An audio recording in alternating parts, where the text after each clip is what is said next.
Sonetta Studios. Don't get no better than on us. Consciousness info. Sonetta TV 7. You keep it hot 24/7. Keep it hot the Bible 102. Sonetta TV 2. Yeah. You are now inside Sonetta Studios, the House of Consciousness production, Black News presentation.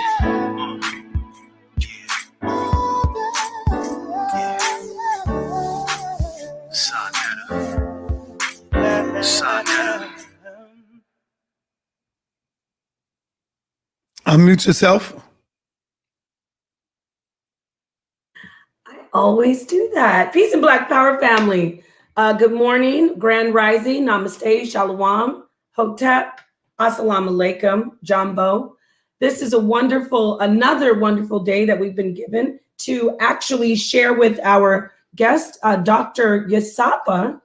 Dr. Yasap is an ascendant he's a bloodline ascendant of the line of Yasharallah.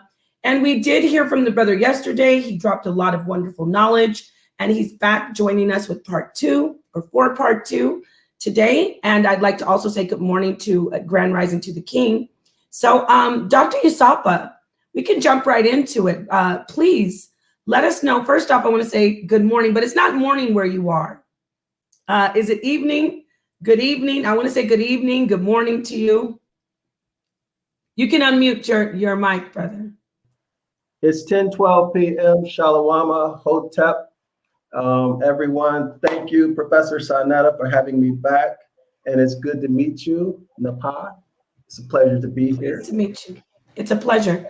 I really enjoyed your presentation yesterday. It was very enlightening. It was so refreshing because it was not conventional, but it was still, you talked about a lot of the traditional language. And I love the way you presented the thought, excuse me, the thought when it comes to prosperity.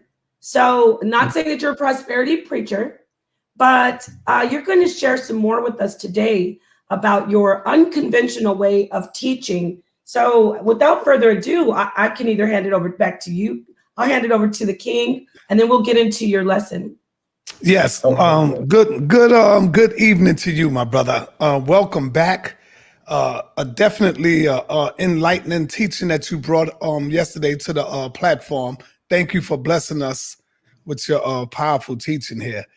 The first thing, I'm gonna just ask you this question first, because I was told by one of your proteges, one of your students, to you need to ask the doctor this question. I said, all right, I'll ask him when he get on. This will be the first question, and then I'm gonna let you go ahead and flow and do your thing. Nepal yesterday was talking about melanin, and that's when your student came in and said, you need to ask the doctor about this as well. So I'm going to ask you, my brother, and I know you can go deeper into it. So you probably ain't unable to show us anything because this is it's unexpected. So talk to us about melanin first. What is melanin to you? Is melanin a chemical? Because I said it was a chemical. I don't know. I could be wrong. Talk to us about your understanding of what is melanin. Okay, all things are chemicals, right? Because they're all made from waves, right? Waves can manifest. Yeah, go ahead. Okay, they become particles, and of course they become atoms. Atoms form molecules, so on and so forth. So anything that exists in the physical world is a condensation of energy. So it is at its essence a chemical. So you're correct. The cells, your cells, melanocytes and melanosomes are involved in the production of melanin. Okay, now there are something called dendrites, okay, that are connected to these cells, and these are actually a part of your nervous system. So melanin is a part of your nervous system. Here's the interesting thing about melanin that I can discuss right now. There are actually two interesting things about melanin I can discuss right now. The first is that all humans Let me rephrase that. All natural people have the same quantity or amount of melanin, okay? Now, when we deal with the hybrid troglodyte nigger, it's different. So let me explain it. Like I heard on your show, Sister Napat, some discussion about melanin and the skin complexion, right? So let me explain how that works. It's simply this. Imagine you have a cell, okay, or a dining room, okay? And in that dining room, you lay out carpet. Remember back in the day, everybody had carpet, you know, when I was young. Imagine that's carpet, okay? And then that carpet is your melanin. So if the carpet covers the whole floor, that person is going to be jet blue black, okay? The melanin is evenly dispersed throughout the whole cell, and I'll get into why, okay? Now imagine if you're somebody like me who's cinnamon color, okay? This is what it means. My melanin is there, but it's not as distributed throughout the cell as the person who is blue black, okay? Now, we natural people, we people who have the color, right? We have melanin in every layer of the skin, and all throughout the body, there's melanin, okay? Now, when you deal with the troglodyte nigger, the hybrid troglodyte nigger, the one with the transparent skin, that creature only has melanin at the basement level. In other words, there's the dermis and there's the epidermis, right? Can you see that? Okay. So y'all want me to find a graphic to show y'all this? There's a bottom level, the dermis, and then there's a membrane, basal membrane, okay? And then there's a layer of cells here. That's where the hybrid troglodyte nigger's melanin is, okay? And then there's a whole epidermis. There's no melanin. That's very important. Now, on that level, right above the basement membrane, the melanin, instead of being spread out, it's clumped together like this. So imagine if you have like a clump of Play-Doh or a ball of dough, right? Instead of it being spread out, it's just like, or going back to the analogy with the room with the carpet, they just have a floor mat over in the corner, right? A floor mat over in the corner. So that explains why they get skin cancer at a high rate, because the purpose of the melanin at the skin is to block the sun, Okay. right? Or it's a spacesuit. It's a spacesuit. So we have it on every level. We block the sun. Why does the sun need to be blocked? To protect your DNA, right?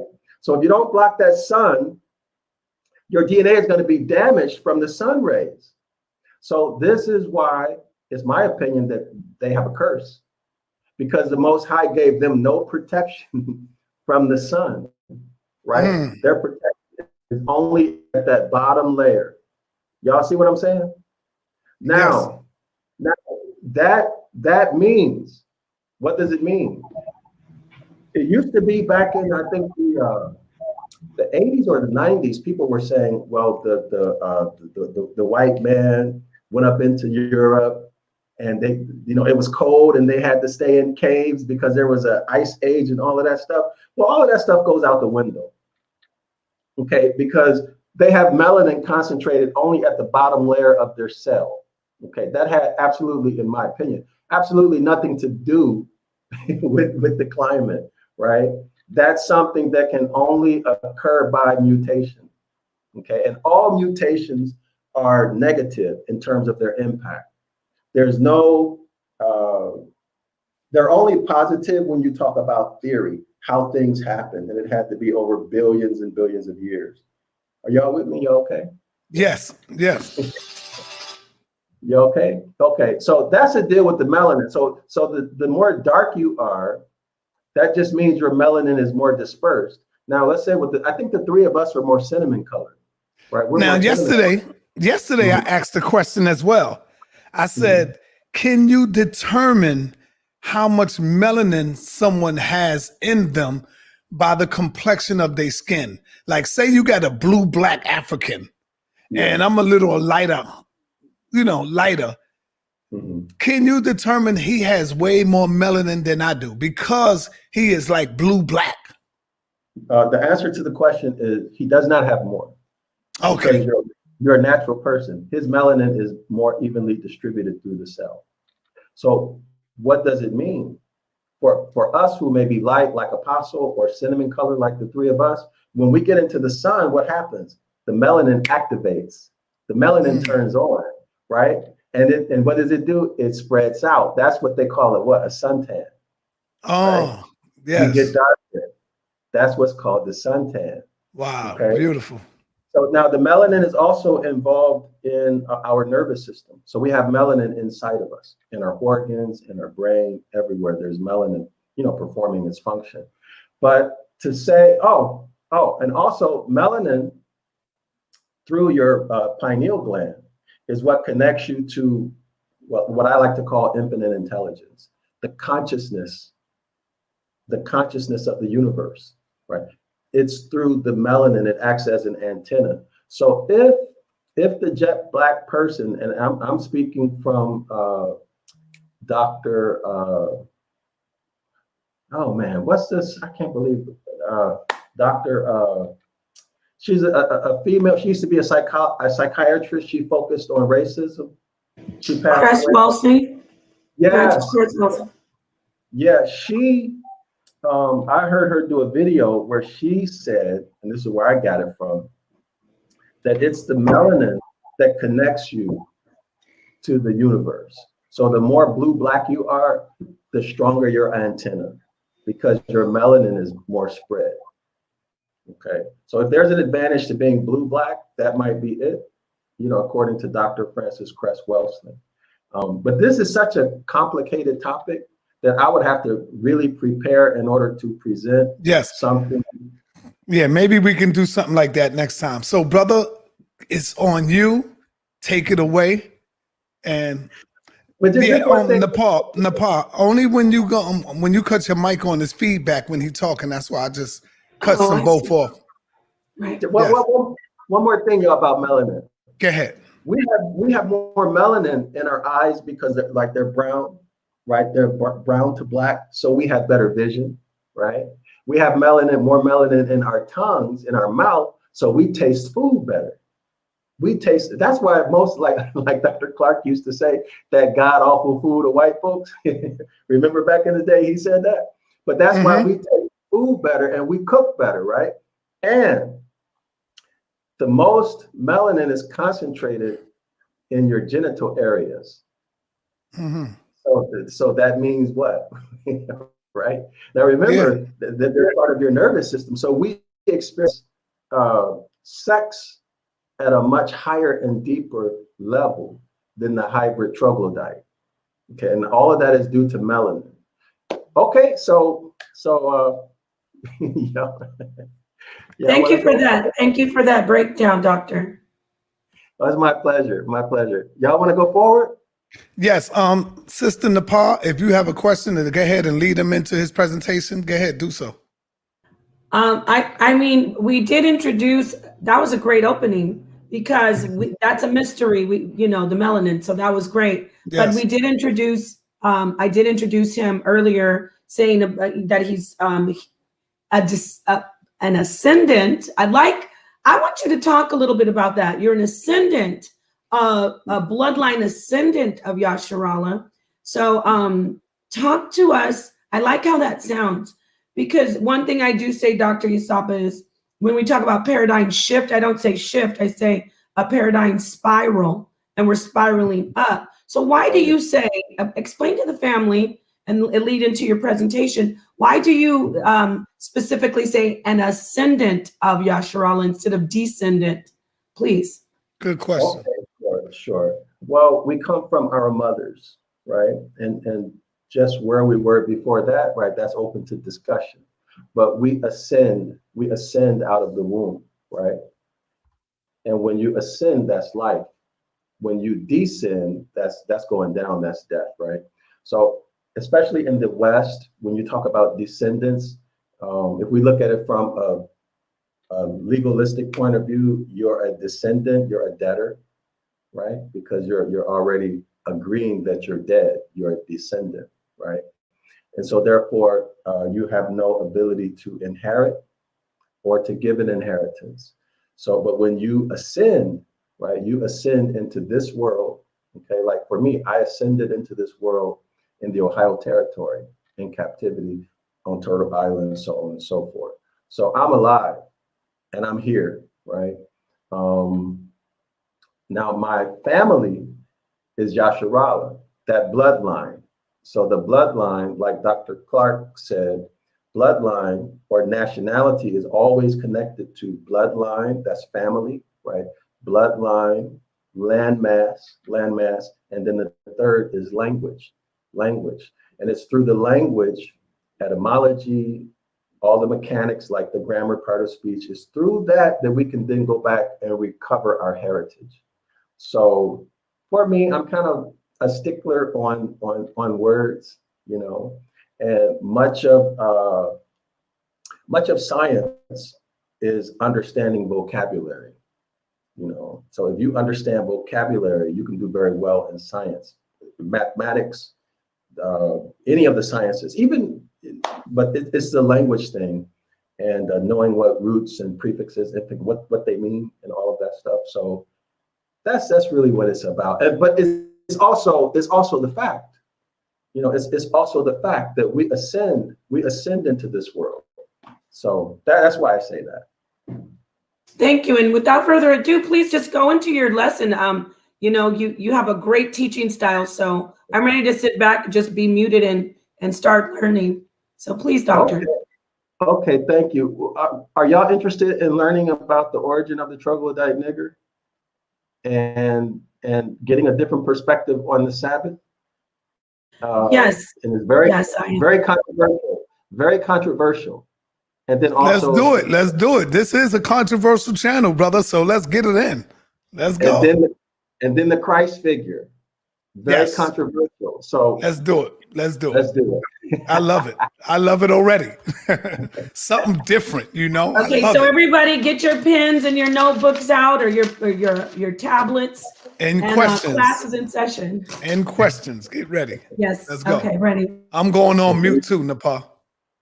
Let me get my screen up. So I'm going to go to Genesis chapter 1, and we're going to focus on, I hope y'all can see my screen. Let's go to the KJV for right now, because some people only believe in the KJV.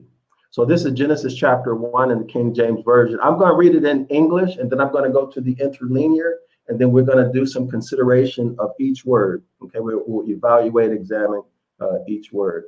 Okay, so verse 1 of Genesis chapter 1, this is the KJV, King James Version. It says, in the beginning, capital G-O-D, I like to say this deity. In the beginning, this deity created the heaven and the earth. Verse 2, the earth was without form and void, and darkness was on the face of the deep, and the spirit of the deity, or capital G-O-D, moved upon the face of the waters. Okay, now verse 3 goes into another set. So now let's first go into the interlinear and deal with verses 1 and 2. And I have to switch my my screen. So give me 1 second, please.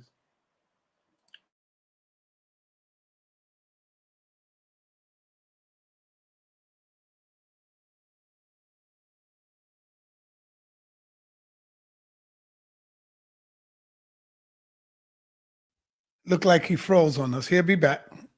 He'll be back. I already know Apostle is probably sitting up watching Hard Body. Because I spoke to him this morning, so he's up and at him. Oh yeah, he's watching. Yeah. Well, peace to the apostle and his family. Yeah. Maybe he'll have to go out and come back in. You know, you did a good show last night, Nepal. I see the people looking at the comments. They see it. You know, are you ready? Are you ready for part 2 sometime? I am very ready. I'm ready to do some learning right now. And then I'm ready when you are. You were great last night too. You know, you need to get your interview done. Nobody want to hear me, Nepal. Come on. come on. Everybody wants to hear you. You are a plethora of knowledge. Nah, they You're a don't hear me. fountain flowing, everlasting fountain. Thank I was going back on your channel looking at the archives, all the older videos pre-COVID. I was like, they are so, the energy with you and all the family getting together, talking about the knowledge. It was the video with Ankh, you, and Ngozi, Seti, young Pharaoh. I think his name is Larry Shabazz. Mhm. Is that his name? That you were on the street. Oh, red. I think it was either blue pill or red pill. You guys were going in. Mhm. You weren't. So, you're around the knowledge all the time. Yeah. Yeah, that's why I say pretty much I've heard already. Mhm. I've heard, when people think they coming with something new, I done heard it. I've been there. Right. I heard all that stuff from the metaphysics to the occult knowledge to the spooky knowledge and Bobby Hemmett, Delbert Blair. I've heard all that. Then I heard Dr. the Phil science. Valentine. Yeah, Phil Valentine. Steve Coakley. All of Dr. the Lila greats. Ali. Yeah, Dr. Lahila Africa. Yes. So that's why I knew melanin was a chemical, and the brothers talking about, no, it ain't a chemical. It is a chemical. Come on, I learned that from the greats, from the best, like Dr. Lahila Africa, Bobby Hemmett, Professor Booker T. Coleman. He got a whole series on that, on melanin, and he's showing it on the chart. So when I said it, I ain't argue with nobody. I just let them go ahead with what they thought. I know, that's the dangerous part. Mm-hmm. You have to correct them. And you see, when I just asked him, he said, yes, it is a melanin. I mean, it is a chemical. Right, you did. And the only thing you correct is when somebody's talking about the Bible. Yeah. Yep. So, yeah, I enjoyed doing that presentation last night. I do want to just quickly say this to the family. I know this stream isn't about that, but could you just keep Tasia Dye's family in your prayers and keep them in your meditation or whatever you do, and send out positive energy to that family. So yeah, I just wanted to mention that. And I don't know what happened. What happened to our teacher? I don't know. He probably got to reboot his channel. Sometime that happened. In the meantime, you need to take over. You need to take over, Professor. I love how he called you Professor Sonnetter. Yeah. You need to take over. He's the first one to call me that. He's the first one to call me that. It's true. You're very humble. That's a true sign of intelligence, humility. Yeah. I was thinking that the other day. I used to be a humble, loving brother when I got on this YouTube. This YouTube have turned me into a beast. They turned me into beast mode. Without people is crazy, man. I know. You can try to show them so much love, but they turn you into a beast. I know what you're saying. What did Malcolm X say? Malcolm X said something, and help me out, y'all, where he said something about America. Damn, I got to get that quote. I got to get the quote what Malcolm X said. Because my whole aggression was towards European, because I come from off the battlefield on the streets. And my whole thing was to uplift Black people, the Black woman in particular, because I learned from the Honorable Elijah Muhammad that in order for us to shine and rise, we got to get the Black woman back on her square.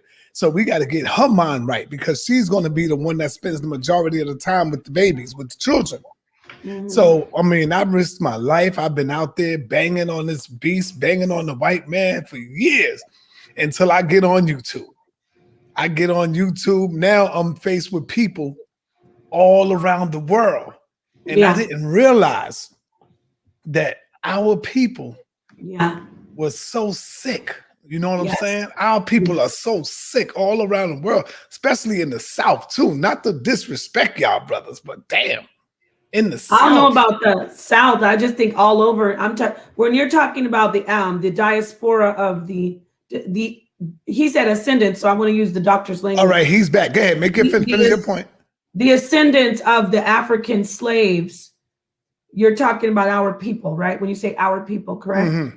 Yes. Because I don't see continental Africans acting like we act so much. The brothers and sisters who are still on the continent. But anyway, but we still love our family. We can talk about family, but no one else can. All right, it says device not connected. So he's really not connected. I'm trying to bring him in. Yeah, you and he can't just went back out. Yeah, Okay, it's his connection. Yeah, it's but, his internet. He's having problems. Yeah. So yeah, that's what I was saying, Queen. Yeah, I didn't realize that our people were so sick all across the board, man. And here I am, sacrificing my life to help us, to give us knowledge and information. And they started going at me, banging on me. And so it just turned me into an absolute beast mode. Remember, I used to always be out there and the people used to say, yo, the black man is the devil too. And I said, no, we can only be devil's advocate because we have been stripped of a thorough knowledge of self. So we can only play the role that we used to playing, and that's to be his advocate until we know better. But now, goddamn, I'm saying, hell no, man. Black people are the worst kind of devils, man. I say that with all shit, with all, we are the worst demons in the building because for us to be wicked towards ourselves, that makes us worse than the white man. Well, it still is a program, though. We're not innately. It's a program, and that program is strong. That program of there's something wrong with his connection because he's back and his joints say he needs to go out and redo, like refresh. Yeah. It's his connection, yeah. But I didn't say the N word before I've gotten to the consciousness community, and I didn't say the F word until I started always told me that. Yeah, I never said the F word ever. It was so shocking to me to see, to hear a woman or to say it. Now, come on, they be coming in handy, y'all. All right, he's back. Here we go. He's back. What happened, my brother? I have no idea. My computer just shut off. Yeah, that happens. It happened to me before.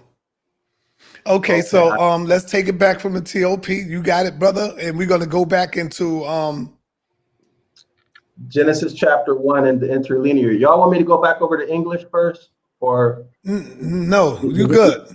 No, you're okay. I'm good. Okay, go back on mute. Let's go.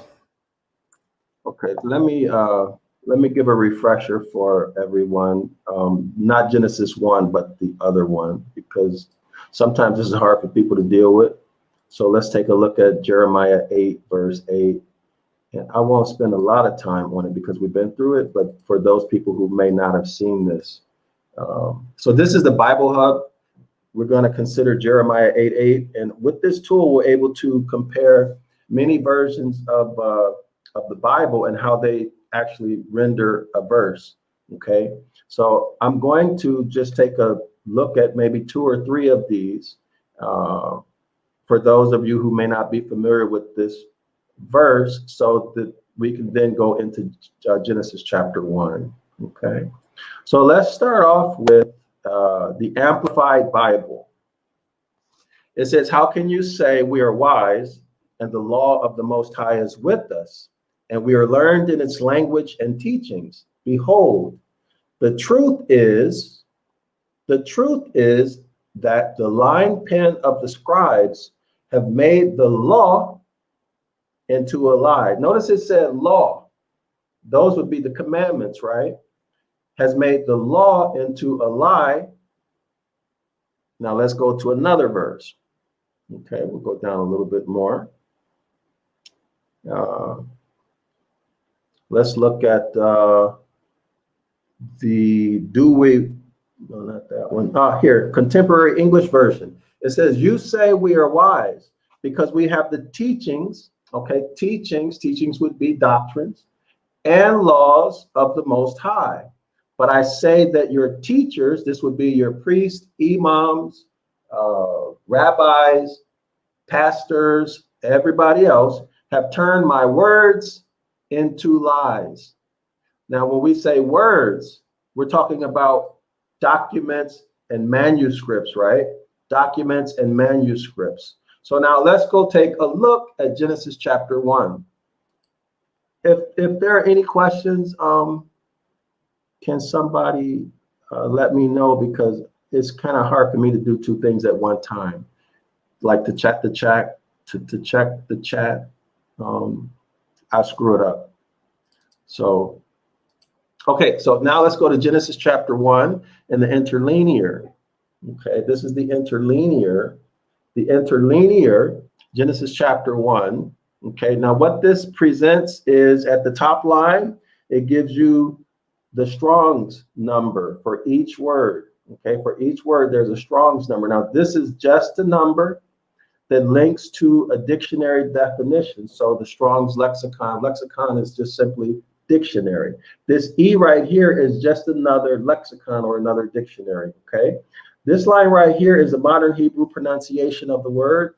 Here you find the modern Hebrew script, okay? So this Hebrew word written in modern Hebrew script, that's what that is. This number 1 here is the verse, and below that you see the rendering of how this translator decided to express this Hebraic word in English. Now this gap, there's a gap here because there's a Hebraic word, and then it's how the translator translates it in English. So are they faithful to the Hebraic meaning, or are they putting in there something that's completely a lie or completely a deception, or something that's meant to support or justify a doctrine, or is it true? Okay, so this is what this is all about. Now below here we see the part of speech. Okay, this is the part of speech or grammar. So we're dealing with mechanics, right? So we can use all of this as diagnostic stuff, diagnostic information. Okay, we can figure out what's what by using all of this information. So now that everybody's oriented to the page, let's go ahead and get started. We're going to use this tool. So notice here we see this heading, the beginning. Notice what's quoted here, right? This citation is what? John chapter 1, verse 1 through 5. Sister Nepal, may I ask you a question? If you don't mind. Yes, you may. Would you mind reading that? I'm going to click on that. Okay, this is kind of critical. You want me to read the verse from the gospel? Yes, I'm going to show it so that it's more interesting. Let me pull it up, and then you can read it. And if you want, you can even give commentary on it. Okay. So let me pull it up. Hold on. And there's no right and wrong. I just want to put the. Do you have a particular version you prefer, NIV, KJV, or just NIV? No, not really. I mean, I can do the KJV if that's okay with you. Oh, sure, KJV is okay. But you know what? If it's for I don't know what the purpose is for. So maybe for people to understand it better, we can do the new KJV is good. Okay. The purpose is to orient people. That's really it. The NKJV is good. The NKJV was. It's a little bit, clearer. Okay, so let me go. Let me just type it up here. NKJV. Right. There we go. So let me show it. So this is linked. It's linked to Genesis chapter 1, and since it's cited right there at the top, I just want to let people see what it means, so that they can have it in their mind as we go through this. All right. That's why. Okay. So this is the new KJV. This is John chapter 1. Everybody see verse 1. So can you read from 1 through 5, please? Yes, sir. Excuse me. John chapter 1, verse 1. In the beginning was the Word, and the Word was with God, and the Word was God. He was in the beginning with God. All things were made through him, and without him nothing was made that was made. In him was life, and the life was the light of men, and the light shines in the darkness, and the darkness did not comprehend it. Now let's check that for accuracy, okay? Let's see if that is actually the case, okay? And the way we're going to do that is go back to Genesis chapter 1. And everybody out there in the audience, please just treat this as a scholarly discussion. Leave your beliefs and religion out of it, okay? So let's see what we can see as scholars, okay? So we're going to check that for accuracy. So here we are. So the purpose of this citation would be what? This is the authority, right? This is the authority of the verse that we just looked at, okay? In other words, John chapter 1, verse 1 through 5 gets its authority from Genesis chapter 1. Does everybody see that? That's why it's cited there. Okay, this is the connection. So now let's go ahead and see and check this for accuracy. Now let's look at this first word in Genesis chapter 1, verse 1. Do y'all see Genesis chapter 1, verse 1? Can you confirm it, please? No, we don't see it yet. Yeah, now we can. Now you're sharing. Okay, it's sharing now. Okay. Okay, so, all right. So here we are. This is Strong's number 7225. 7225, okay? And when I put the mouse over this number, it gives the Hebraic meaning of the word, okay? Now, what we have to know as scholars is that when we look at all of the online tools such as this, it gives summary meanings, okay? Summary meanings. So you have to keep that in mind. Everybody should have a copy of this Strong's exhaustive concordance in your personal library. If you don't have this, you're in trouble. Okay, you'll easily be misled. Okay, so let's look at the Hebrew meanings for Strong's number 7225. First, beginning, best, chief, beginning, first, chief, and choice. Okay, now let's go check the rest of these. Okay, we're going to go through it. The second word is Strong's number 1254. One, it means to create, shape, form. 1A. So in my class, this would be verb form 1, to shape, fashion, create, and then in parentheses, always with the deity as subject. Okay, so we talk about subject verb, right? 1A1 of heaven and earth. 1A2 of individual man. 1A3 of new conditions and circumstances. 1A4 of transformations. 1B to be created. 1B1 of heaven and earth. 1B2 of birth. 1B3 of something new. 1B4 of miracles. 1C1 to cut down. 1C2 to cut out. 2 to be fat.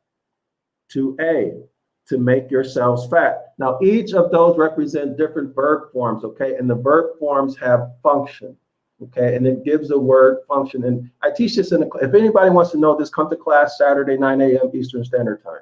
So now we check this word for create, okay? So we looked at in the beginning, created. Now, importantly, we see, what do we see here? Capital G-O-D, correct? Strong's number 430. Let's check this. Let's check it. 1A, first let's notice the case, okay? Rulers, lowercase. Judges, lowercase.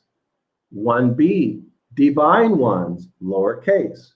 1C, angels, lowercase. So far what we've looked at has been what? Rulers can be giants or hybrids, right? Or men. Judges, men. When I say men, I mean male and female, right? 1B, divine ones. These can be men or spirit creatures, right? Men or spirit. They could be angels. It could be also what? Hybrids, right? The hybrid angel human. It can be that. 1C, angels. These are messengers. It could be man or it could be spirit creature. 1D, lowercase gods. Lowercase gods. Plural, intensive, singular meaning. Now, these grammar, if you buy one of my I Can Read Deuteronomy chapter 28 books, all of these grammar terms are in there if you want to know the Hebraic meaning of these. 2A, lowercase god, that would be masculine. Lowercase goddes, that's feminine. Okay, now this could be also what? Human. It could be objects like idols, or it could be spirit creatures, deities.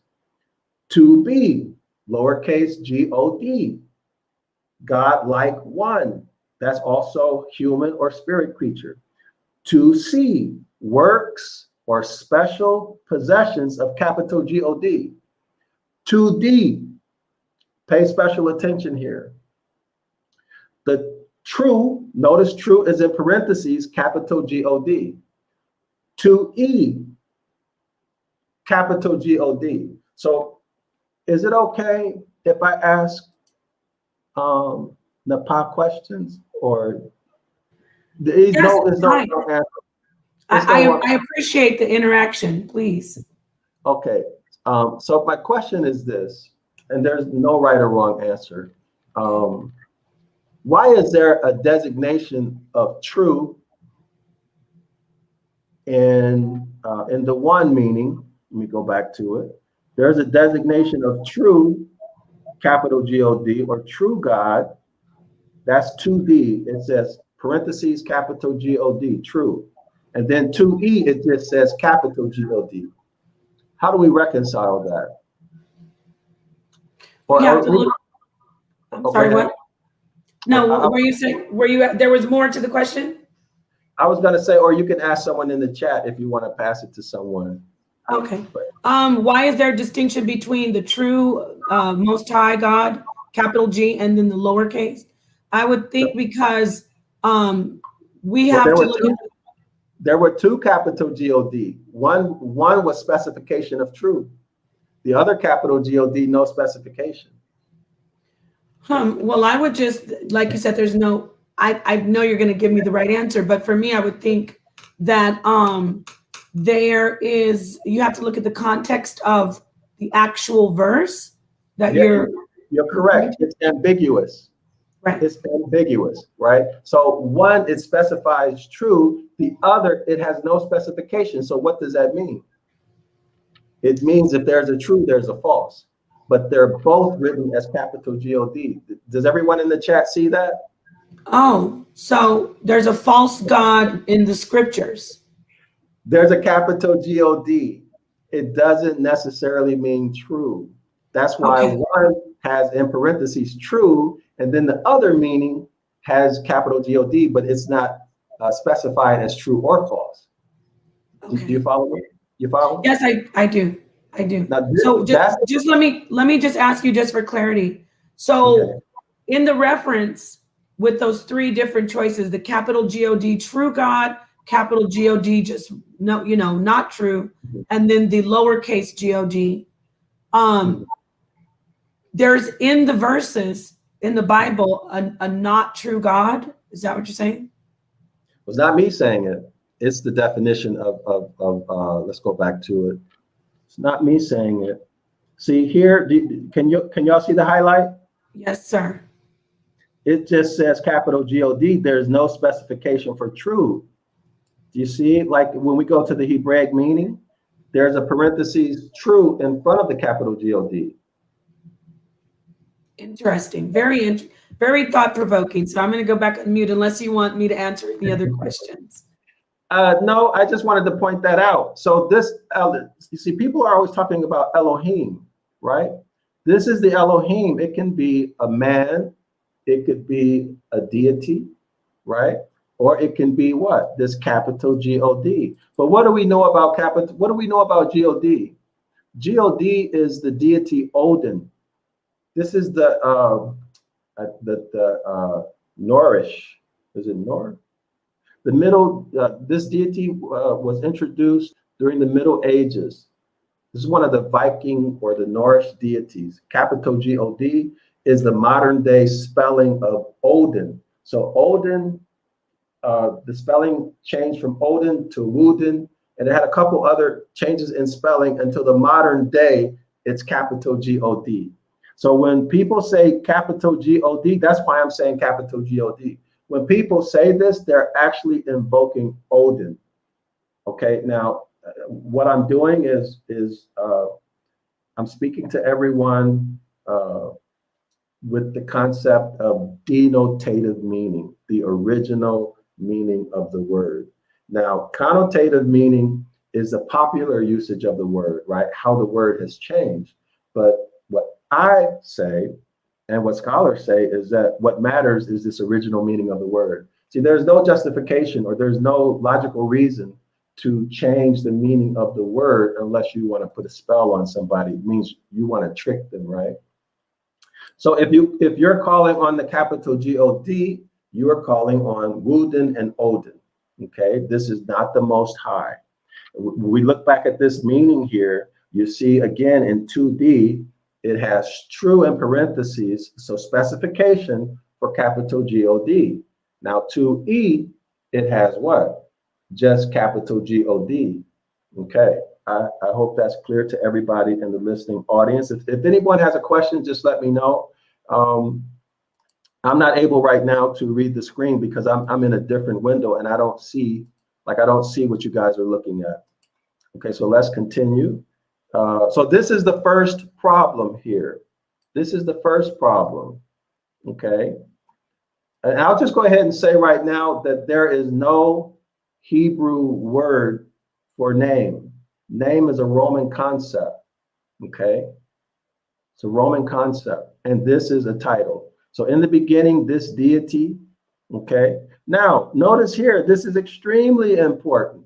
Extremely important. This is Strong's number 853.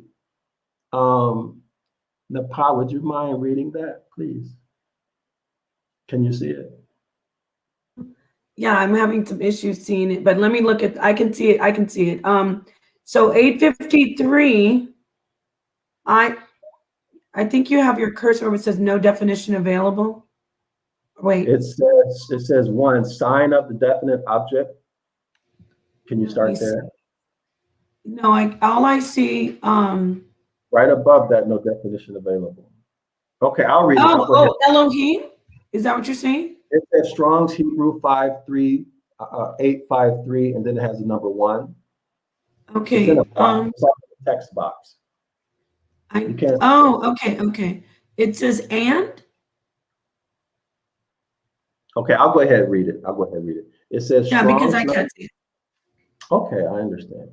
Strong's number 853, sign of the definite direct object, not translated in English. Everybody We don't see that. I don't think I see that. Yeah, I don't see that either. No. So let me I don't know what's going on. Let me go back and try to reshare it. This is a very important one. Okay, so here we are. So let's see. This is very important. Can y'all see it now? The highlight? I see you highlighted the actual Hebrew.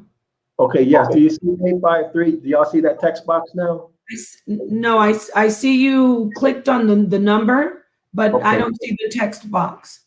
Oh, 853. So let me do it this way. This is critical right here. So we're gonna go ahead and look it up. Okay.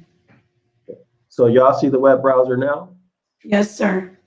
In blue letter, y'all see that? Is this a blue letter? Yeah, yes, we can see that. Okay.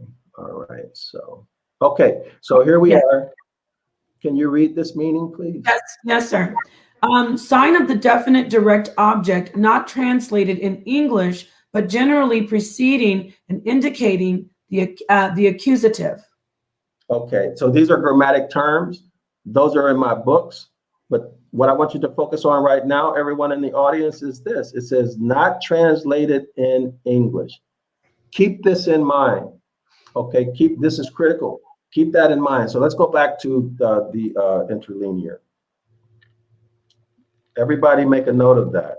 Okay, so it says the heavens. So you see, this is a little bit tedious, but it has to be this way because we have to be thorough and precise in order to understand what's happening here. Right. Okay. So this is Strong's number 8064. It says heavens, sky, visible heaven, as abode above the sky, as the visible universe. See, as the visible universe, the sky, atmosphere, heavens as the abode of this deity. Okay. So now we just saw that this is not translatable in English, right? Right.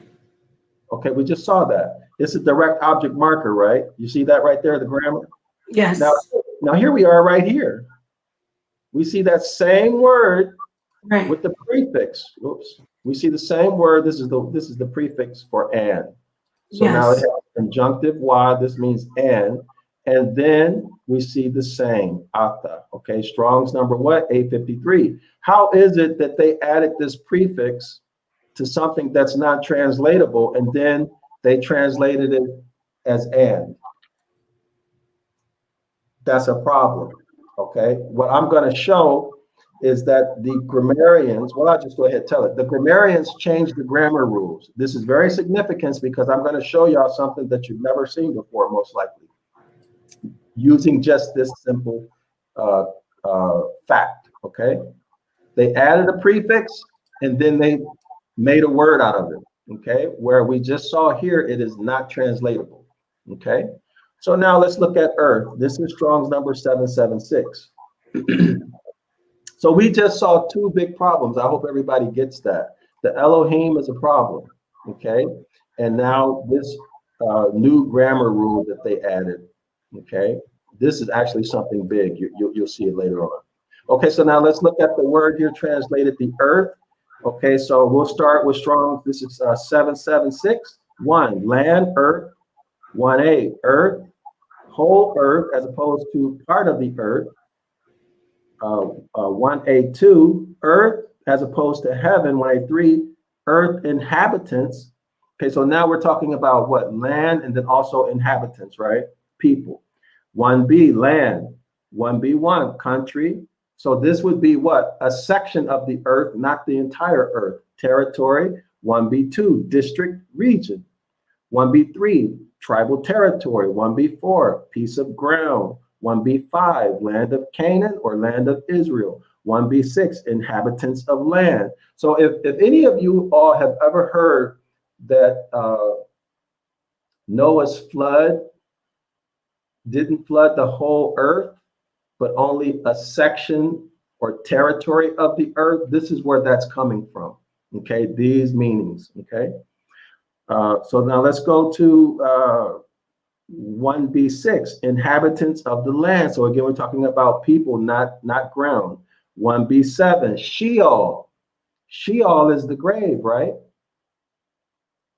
The grave, Sheol, land without return, the underworld, a city, state, ground, surface of the ground, okay, people of the land, space or distance of country, measurements of distance, okay, and it goes on. 1d4, land of the living. Okay, so now let's skip that. So this right here is open to interpretation, is it not? Is it not? Okay, because this has the whole earth. Okay, but we could just translate that as a section of the earth and we would still be correct. Okay, so let's just continue. And the earth was formless. Now let's look at formless, okay? Nepal, would you like to? Oh, you can't read it. Okay, so this is Strong's 8414. Formless, confusion, unreality, emptiness, formlessness of primal earth, nothingness, empty space, that which is empty or unreal, okay, for example, of idols. 1c, wasteland, wilderness of solitary places. 1D, place of chaos. 1E, vanity. So here's my question. When the Most High creates, does he create something in its fullness, or does he create trash? And then the trash has to be fixed up. That's a question for Napa or Sanetta or anyone in the audience. No, he's about perfection. Yeah. So that is correct. So what is this telling us, Napa? It says, in the beginning, the earth was trash. It was a wasteland. It was an unreality, formless, a place of chaos. This does not fit the Most High's personality. He creates perfection, first time. So should this make us ask questions, or how should we deal with this, in your opinion? We should listen and keep studying, keep hearing what you have to say about it. Okay, so now there's a state of confusion. In the beginning, the deity created the heavens and the earth, and it was chaos and a wasteland, and it was vanity, it was for nothing. This does not fit the Most High's personality. Now, I'll give you all some hints. Let's go back up here. Remember the meaning of, well, this word here that we looked at, these Elohims, okay? These Elohims. Might these be involved in this creation story? Well, let's check it out, right? Let's check it out. Void. Now remember, the Most High creates imperfection. So this is Strong's number 922. Emptiness, void, waste. Let's look up waste. Let's look up waste, and we get the precise meaning in English of waste. Okay, so waste as a verb, use or expend carelessly, extravagantly, or to no purpose. So the question for the audience is, does this sound like the Most High? See, does that sound like the Most High? Right? As an adjective, we'll read here, of a material substance or byproduct eliminated or discarded as no longer useful or required after the completion of a process. See, does this sound like the Most High? Unwanted, scrap. Okay, now let's look at it as a noun.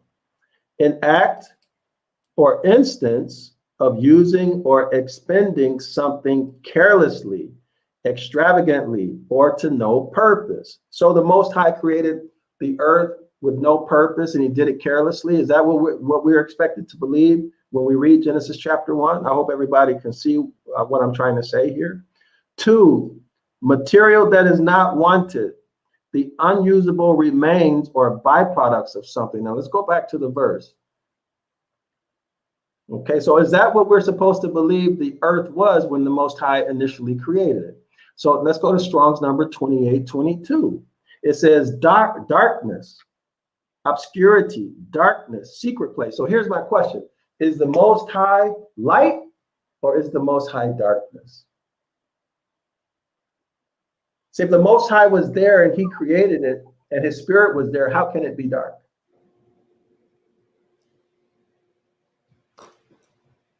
How can it be dark? Y'all follow me? Yes. And darkness was over the face of the deep. Okay, of the deep. Now let's look here, okay? Strong 730. Now this is where it gets good, okay? And the spirit, okay? And the spirit, right? So remember, it's the darkness was over the face of the deep, and the spirit of the deity was hovering over the face of the waters. So if the Most High Spirit was there, how can it be dark? Okay, now let's look at this. Strong 730, wind, breath, mind, spirit, breath, wind of heaven, quarter wind, breath of air, air, gas, vein, empty thing, spirit, as that which breathes quickly in animation or agitation. 1C1, spirit, animation, vivacity, vigor, courage, temper, anger, impatience, patience. 1C5, spirit, Disposition as troubled, bitter, contended. 1C6, disposition of various kinds, unaccountable, uncontrollable impulse. Notice we're getting close, y'all. 1C7, prophetic spirit. 1D, spirit, and then in parentheses, of the living, breathing in man and animals. 1D1, as gift, preserved by capital G-O-D. And then capital G-O-D, spirit. Notice this, departing at death. What's the next meaning? Disembodied being. Disembodied being. Okay, I'm going to stop there. So here's my question to everybody in the audience. At what point was the earth formless? Okay, at what point was the earth formless and it was void and it was a complete waste and it was total darkness? When in the earth's history did this occur? It occurred during Noah's flood. It occurred during Noah's flood. Okay, that was when everything was flooded out. Now, what happened to the giants? Were they not drowned?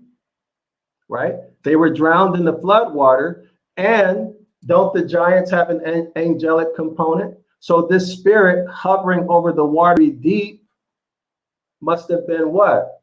As we just saw, it was the what? The disembodied spirits of those giants. Y'all with me?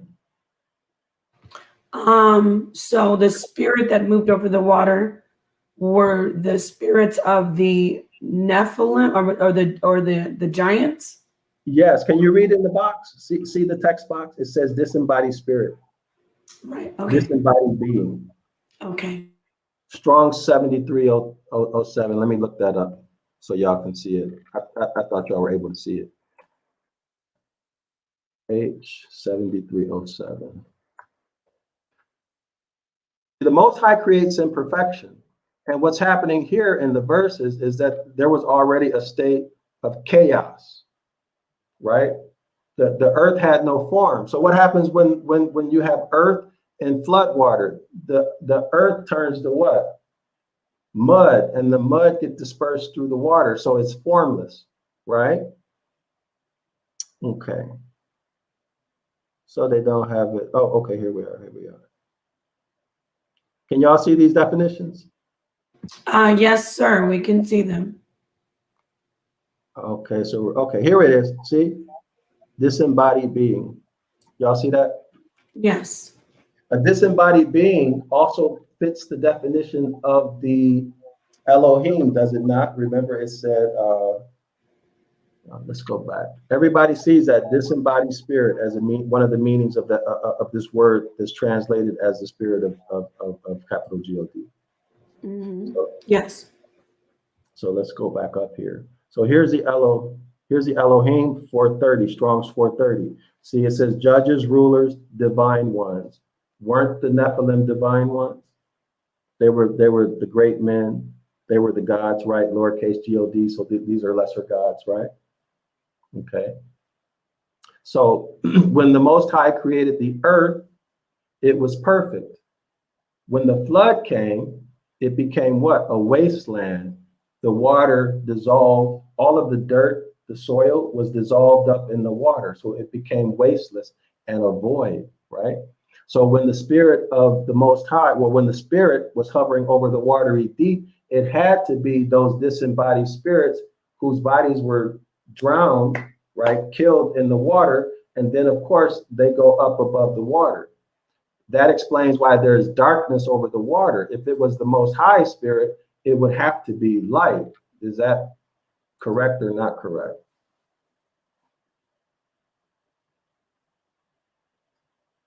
Is the Most High darkness or is it light? Right. Excuse me, Dr. Yasap. Yeah.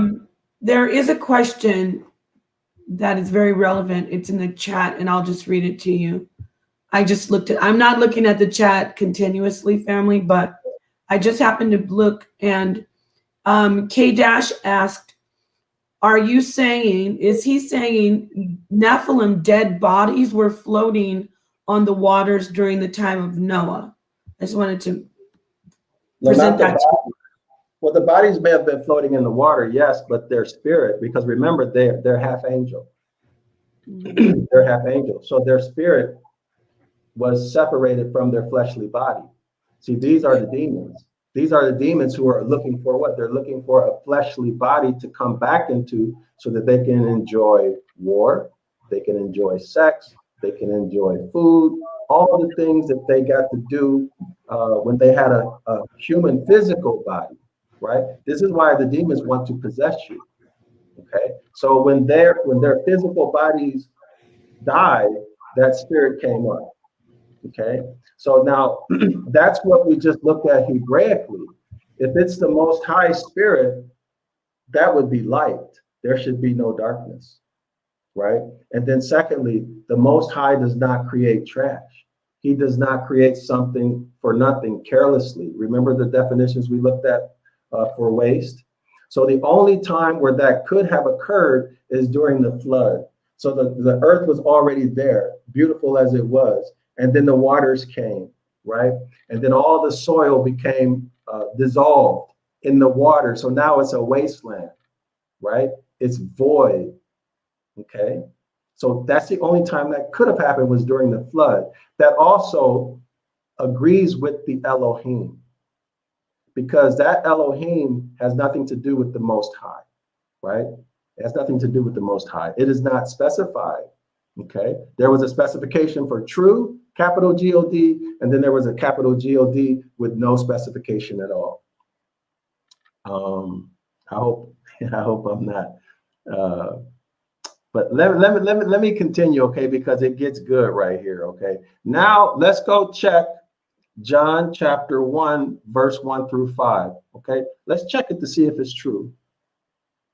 And when I always recommend that we read scripture very suspiciously, okay? Very suspiciously, right? Because these documents were used to enslave us, okay? So we have to try to identify Jeremiah 8:8 occurrences so we can remove it and see what is actually meant to be there, what our ancestors, our ancient ancestors actually understood, okay? So now let's look at verse 3. And I'm going to go back to the regular English, and then we're going to look at this.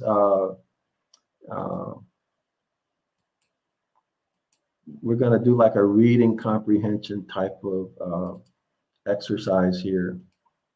Okay. Sister Nepal, can I ask a favor of you, please? Yes, Do you have a piece of paper and a pen? I sure do. Okay, good. So can you do me a favor? Down the middle of the page, draw a vertical line. Okay. Down the middle of the page, draw a vertical line.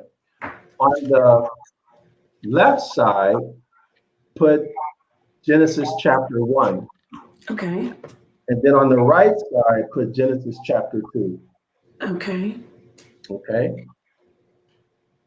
Now, remember when I asked everybody to pay special attention to that Atta, Strong's number 853? Everybody remember that? Now let's take a look at it. Why that's important. Let's go back to our interlinear. Okay, and I'm going to go down to verse 25. Can you see my chicken scratch? Let me see. Hold on. Yeah, okay, I see it. Yeah, I see it. What we're gonna do, we're gonna do some how can I say it? Well, Comparison. Yeah, we're gonna do some comparison. Yes, thank you. So everybody see Genesis chapter 1? No, we don't. Okay, so let me do it again. Okay. Now this one is much more easy. Okay, what we're gonna do now is much more easy. Those first two verses are complex because it's so different from what we've been taught. It takes a little bit to grasp that. So Genesis chapter 1 in the interlinear, Okay, the first day of light. Okay, let's go to verse 24, okay? I think it's verse 24. Now, everybody remember about that untranslatable word, Strong's number 853. Okay, so it was somewhere around here. I'm looking for the verse that talks about the creation of man. That chapter 1, you're around verse 26, I think. Maybe it's 24 or 26. Okay, yeah, you're right. Verse 26, here we are. Thank you. You're welcome. Now, here's the deity, right? See the God? Y'all see that? God, there's no specification for true or false. It's ambiguous. Strong's number 430. Okay, rulers, judges, divine ones, angels. Okay, y'all see that? Lowercase God, lowercase godds, godlike one, so on and so forth. Now, excuse me, doctor. yes. I don't know if you're aware, but you're not screen sharing right now. Really? I don't know what's going on. Maybe you need to go out and go try it again, refresh it, or because I think you went out. I don't see you screen sharing. How about now? No. Really? You hit share. Yeah, I did. Let me refresh, okay, my brother. Yes. So this is very interesting, family.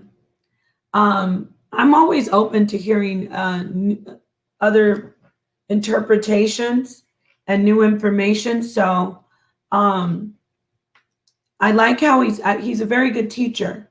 I do appreciate how he is very clear with what he's explaining and how he breaks it down. And I really appreciate the interaction. So while we wait for the doctor to come back, let me take a look in the chat and see if there are any questions. Let's see.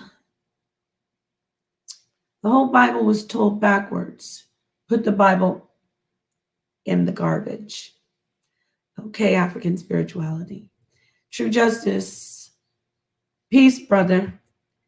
Has the doctor done this kind of thing before? They should have done this. You know what? He actually has a course that he teaches, the doctor. And I see the mods, our wonderful mods, working hard all the time. They're sharing his a link to his class, which is on Saturdays. I think he said 9 a.m. Let me double check. He said it's 9 a.m. Eastern Standard Time every Saturday. He does a class. So it's interesting. I'm enjoying it. I'm very much open. You have to listen. We all have our beliefs. You may not agree with everything that's being taught, but it is, you can't deny that it's thought-provoking. Somebody, Moses said, Revelations 3:14, these things saith Aman, the faithful and the true witness. Let me read what you said. The beginning of the creation of God, Amun-Ra was the great light called the Big Bang. Let me, I just realized, let me contact Sonnetter is not available right now. Let me go ahead and mute out and contact Sonnetter because I'm pretty sure the doctor's trying to come back in. So just give me one moment, family. Talk amongst yourselves. I just want to contact Sonnetter. Yes, doctor. Give me one moment.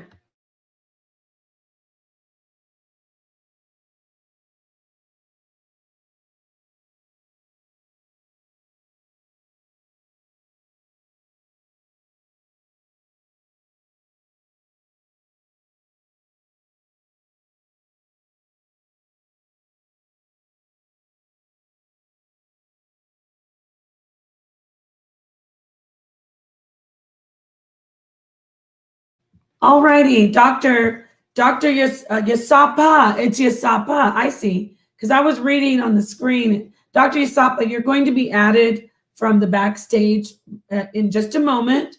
Sonnetter is indisposed. He's actually handling some business and listening in. but it'll just be a matter of minutes, and he's going to add you back in. In the interim, I'm going to go back to the chat. As I said, this is quite thought-provoking, family. So anyone have any questions? OTT. Well, you know, as I said, you know, we all have our own, we have our foundation of belief, and we all have what we've learned. But the important thing is, because this is, it's a quality lesson, we can't deny. And the doctor's a qualified teacher. I just think we should sit back and take what we can from it. You know, you take the meat and leave the bones. And for me, it's really interesting. Whether you know, my understanding, my interpretation is my interpretation. I do very much appreciate listening to his perspective and his educated breakdown. So yes, just you'll be added to the stream momentarily, Dr. Yasap. It said your name is Yasap. On the title, it says Yasap. But anyway, Chaz D, he said the flood was before Adam. Then how was Noah descended? Well, you know what? That's what we're doing, brother. We're going to sit back and we're going to listen. So I have those questions. Of course, those are natural questions that come to mind right away. But I'm sure he's going to get to that and explain that to us. Just because it's live, we have some technical difficulties that we're working through, and we will get right back into the lesson once Sonetter adds the doctor back to the stream. New Realm says, how many gods are in the Bible? Amen was there. I can't really say, but we know there was more than one God mentioned in the Bible, especially from what the doctor broke down. That was interesting to me, because I'm not going to listen. I've always, looking at the Gnostic teachings, and I've always, and listening to other people, I've always been like curious about the capital G God of the Bible, if that always referred to the Almighty, Most High, the All. I always was curious about that. So he confirms, he actually validated a lot of my suspicions with that particular breakdown. That was very, very interesting to me. Let's see what else. What else is going on here? Where did he learn how to pronounce the language of the Lashawan Kodash? What area of speaking? Wait, what are you saying? What area is speaking this fluently today? Well, we speak it amongst the Hebrew Israelites. So the way everlasting. So we do speak it amongst the Hebrew Israelites. I don't know about who else is speaking it, but I know that it is spoken. I hear a lot of people say the Lashawan Kodash is not a language, but that's interesting because wonderful, because we speak it. Doctor, Sorry about that, y'all. I had to go move my car. Right, I know. So, Doctor, before you get back into your very thought-provoking, very intriguing lesson, the Way Everlasting did ask you, where did you learn how to pronounce the Lashawan Kodash? I taught myself everything, but let me show you something. I know what the question is, what's behind the question. So let me show everyone this, and so we can kind of put this issue to rest. Okay. Yes. Let me pull, I'm going on YouTube. Let me pull this up, and I'm going to show everybody something. Okay, give me 1 second. Let me pull it up. Okay, I'm going to share my screen. And regarding the flood, this was the flood of Noah's day that I'm talking about. So, so it was after Adam. So everybody see that? Can y'all see my screen? I go to that website. I mean, I go to that. I use this. Yeah. It's not a website. It's a channel. Yeah. Yeah. It's So awesome. this is Tagalog. This is Tagalog. Now this is the abacada. Okay. So our pictographs have no vowels. Okay. Almost all have the a ending sound. So abacada. Okay. Here are the differences. Let me say this first. The Spanish enslaved the Filipinos for 320 plus years. They were enslaved by the Spanish, okay? That's the first, okay? Now, second, we look at the language, okay? We look at the alphabet here, okay? Same pronunciation as ours, almost the same number of letters. Notice the differences, or notice what's common. We see vowel insertions. Y'all see the A vowel here?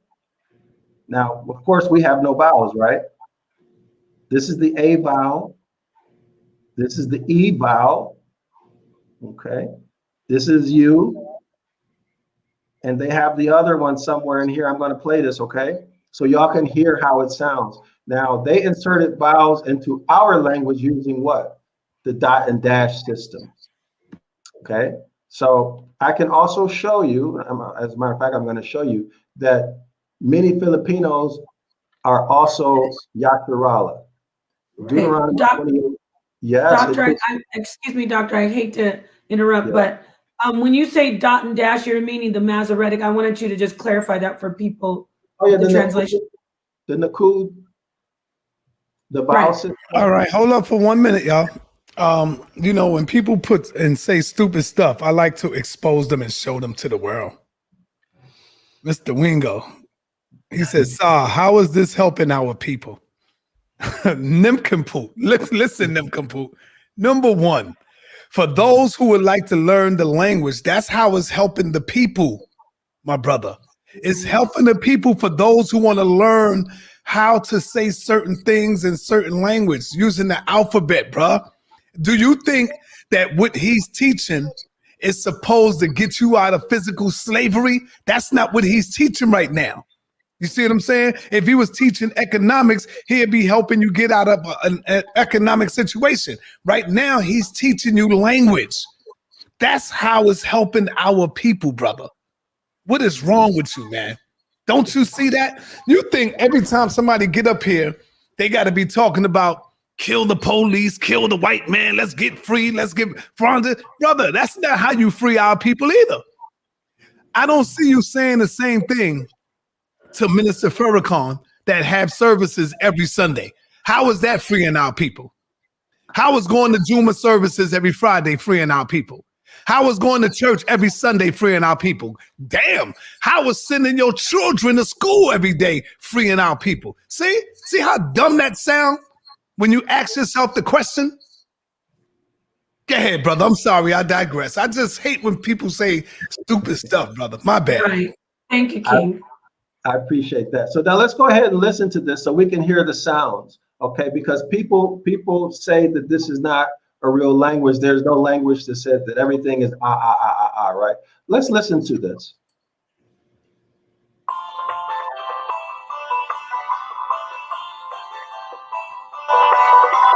Tayo na at mag-aral ng ating abakada. Abakada egaha, ilaman nga opo. Rasa tauwaya, ang ating abakada. Kung ito'y alam nyo na. So here we see the vowel A, E, I. Now we have I, but it's a consonant, right, in our language, and U. So the Spanish also injected their vowel system into the Tagalog language or writing system. I hope everybody sees this, and I hope we put this issue to rest with people. Okay, so now you see a living language where 30 or 60 something million people are speaking this. Okay, that should be the end of that. Okay, now let's go back. Okay, now remember we were dealing with the untranslatable ata, which is Strong's number 853. Let's check this out. Okay, and let's check this out. Interlinear. Okay, so here we go. Okay, so we're on verse 26. Can y'all see my screen? Yes. So here we are. See, here it says, let us make man in our image. I'm looking for 853. Okay, Strong's number 853.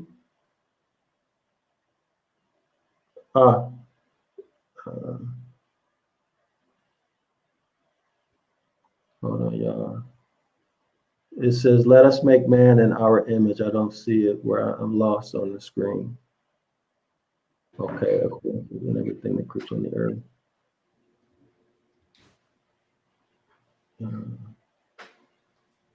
Anybody see it? We got another 40 minutes, brother.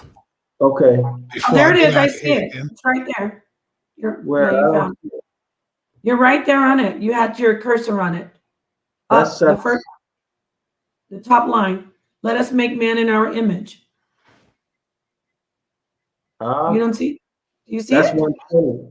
No, I'm looking for 853. See, let me go back to the English. Hold on, let me look. Oh, I see. You're looking for that word. Yeah, the specific word. So hold on. Sorry about that, y'all. That's okay. That word is wa, correct? I think I see it at the. I don't see 853. You're right. I don't see it. Okay, 26. Okay, and let us. Okay, it's verse 26, and let us make man in our image. Okay, 26. Okay, and said the deity, let us make man in our image, according to our likeness, and let them move. Sorry, y'all. No, you're fine. Oh, okay. Here we are. So this is 27, I think. Let me go back. Yeah, so we're in verse 27. So you see, so the deity created man in his own image. Okay, and the deity created, y'all see where I'm at? Him. This is Atha. Y'all see that? Strong's 853. You see where it says not translated in English? Right. So what did they do? As I mentioned before, they changed the grammar rule. Here they put this suffix here, and they translated it as him. See, him. And then they say male and female, excuse me. He created them. But notice again, Strong's 853 with another suffix, this ma. And they translate it as them. So what's happening here? First of all, this in the ancient language was not translated. This was a new grammar rule, and they translated it as him. What I'm saying to you, or what I'm revealing to you based upon the grammar, is that there were a creation. The creation was what? Unisex or an hermaphrodite. Because this grammar rule does not translate as him. Everybody see that? Now, if that sounds crazy to you, let me prove it to you. Let me prove it to you. How do you spell hermaphrodite? I forgot. Hermaphrodite is HERMAPHRODITE.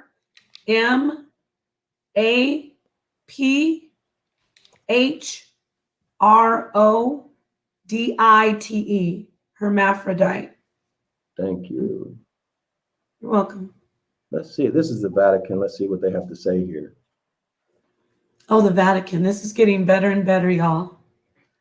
This is good. I appreciate you presenting this.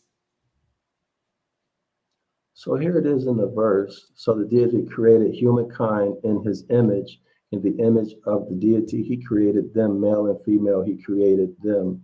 So I'm looking for, but they don't have, okay, so they don't have a, they don't have a discussion. Let me go back. I'm going to show you that the Jewish people understand this. Okay.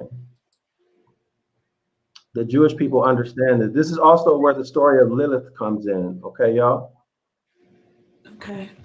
This is the story of Lilith. Now, notice they were created together, right? Correct. Yes. They were created together. Mhm. Okay.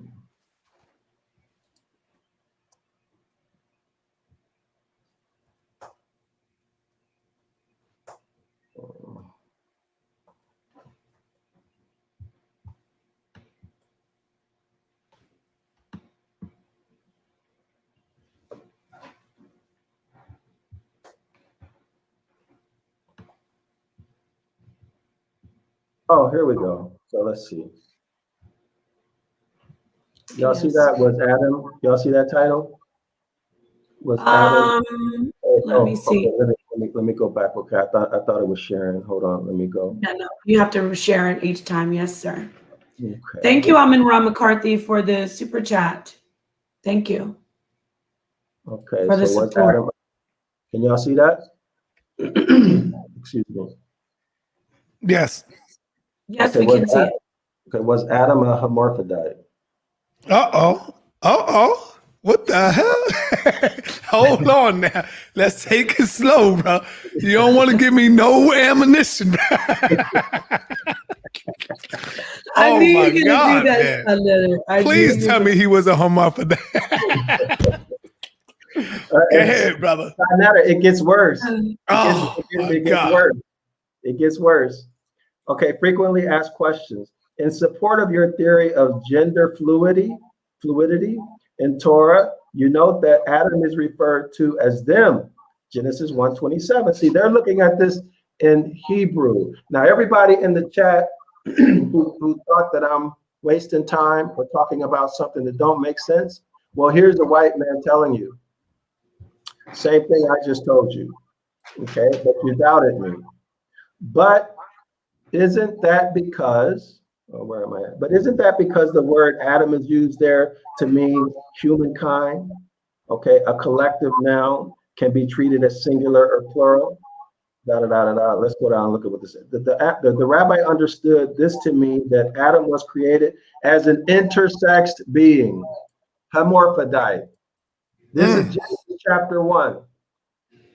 Singular in one respect, plural in another. This explains why the troglodytes are so into transgenderism.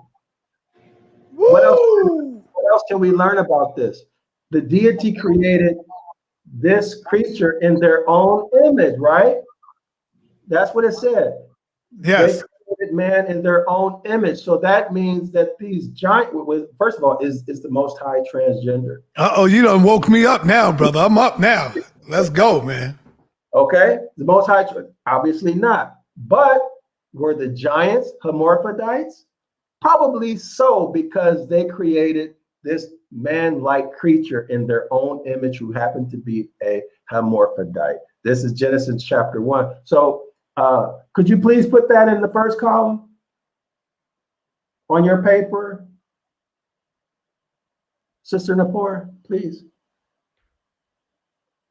Can y'all hear me? Yeah, we hear you. So you want me to put hermaphrodite in the first column? Yeah, put that put Genesis 1 verse 27. Genesis 1 verse 27. Okay. Sorry about that. Yes. So everybody in the audience, you may not understand what I'm talking about as I go through the language because you have no experience with it, okay? But as you can see, even though you may have misunderstood because this doesn't match with what you've been taught throughout your life, okay? And you said the Jewish people knows this. This is what you're saying? Yes. This is why the whole big thing about transgenderism is so big. It gives honor to their deity who brought them here. This is the troglodyte nigger that was created during the flood. The technology was given. Now the Moors preserved this story. The Moors have a history that the people who are classified as white, who classify themselves as white, they were made in a lab, right? Through a genetic engineering process. That matches Genesis chapter 1, where during the flood, the giants were killed off, but these disembodied spirits were released from their physical bodies, right? But because they want to inhabit physical flesh again, they were able to give genetic engineering technology to various scientists who went into a lab, and they decided to create a being that would be used for warfare and for service, who had the ability to communicate, but they thought would never gain the ability to fight against them. But through the genetic engineering process, they became more and more like us, more refined like us. So this also kind of matches up with the Yaqub story. Y'all see that? Now this is Genesis chapter 1. Okay, Genesis chapter 1. So for the sake of, because we have short time, can we go back to Genesis chapter 1? Because I want to prove something to everybody. We can come back to the hermaphrodite stuff later. Man, I could see my apostle going crazy right now, man. I could just hear him I hear him in my head right now. He watching, going crazy. Now let's look at these creative days. Now remember we looked at John chapter 1, right? And we're gonna verify if that's true or not. Because if this is not true, then the authority for the Christ figure becomes very questionable. Because Genesis chapter 1 is where the authority of the Christ figure comes from. John chapter 1, verse 1 through 5. Everybody see that, right? So we're going to start on the first day, right? The first day. So can we put first day or day 1 or D1, put light? Matter of fact, it might be easier to just go through this in the regular English. Let me do that. I'm going to show the regular English so everybody can follow along more easily. Yeah. I'm going to show y'all that Genesis 1. I'm going to show y'all that Genesis chapter 1 is a fraud. I'll come right out and say it. Okay, so this is Genesis chapter 1 in the KJV, right? Okay, so we'll look at verse 3. It says, and this deity said, "Let there be light," and there was light, right? Okay, the deity said, and let there be light, and there was light. So think about this. If the Most High Spirit was over those waters, shouldn't it already been light there, y'all? Think about that. Verse 4, and the deity saw the light, that it was good, and divided the light from the darkness. 5, the deity called light day, and darkness he called night, and there was evening and morning, a first day. Okay, so light was on the first day. 6, and the deity said, "Let there be a firmament in the midst of the waters, and the waters divided, 7, and the firmament was divided, okay, and then 8, and the deity called the firmament heaven, and the evening and the morning a second day." So day D2 would be the firmament.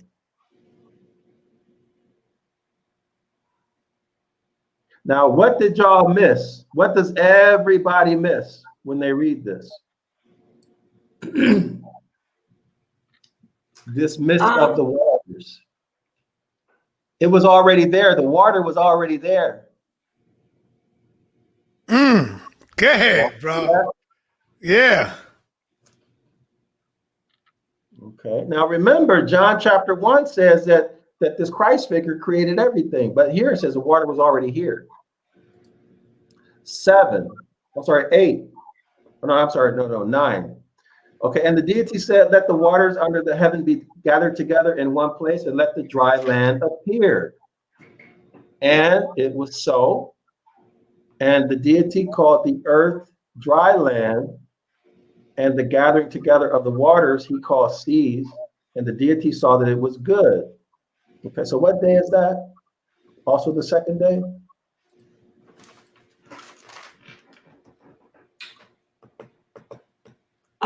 Second day or first day? Wait a minute, I have this list on my computer. If we need to, I'll just look at it on my computer, okay? Okay, so now let's look at the third day. Okay, so verse 13, it says, "And the evening and the morning a third day." Okay, so I'm sorry. So on the third day, there was brought forth grass and herbs. Okay, grass. So let's just say vegetation. Okay. Okay, vegetation. Okay. So what day are we on? Hold on, let me see if I can find it on my desktop. I have this document somewhere. Okay. I have it somewhere. Or better yet, I'll tell you what, let me look at it. Let me look at this in a different version that's more easy for me to read. I can go through it fast, okay? So I'll tell the list and then you write it down, okay? Okay, write it on the list with the chapter 1 and chapter 2. Yes. So we're gonna write so day 1 through 7, everything that was created. We're gonna run through that. You want me to write that down? Yeah. So put day 1. Okay. So put day 1. There was light. Okay. Okay, now here we are the second day. By the way, this is, what version is this? This is NIV. Okay, so verse 6, the second day. Okay, so the deity said, let the vault between the waters to separate water from water. So the deity made the vault. So see, the water was already there, right? The only thing that happened was a separation. So it was not created according to this account. Right, so you can put right here, just put atmosphere. Second day, put atmosphere. Okay. Right, so that would be the water vapor that separates the water from the oceans and the water in the sky. Okay, now let's look. Okay, so here's the third day. Hold up. Go over 2 again. Let me see 2 again. Let me see the day 2. Day the second. 2 No, go back up. Stroll back up. Yeah, after 1, then I'm on 2. You see 2, the highlight?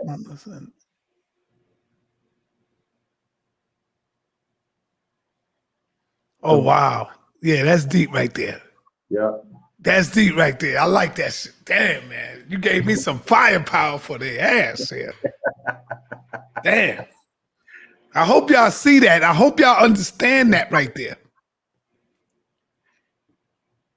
The water was already here already. Yep. I know Tazoriak gonna wiggle his way out of that. He gonna find something to wiggle his way out of that. So day 3, we see vegetation, right? Day 3, vegetation.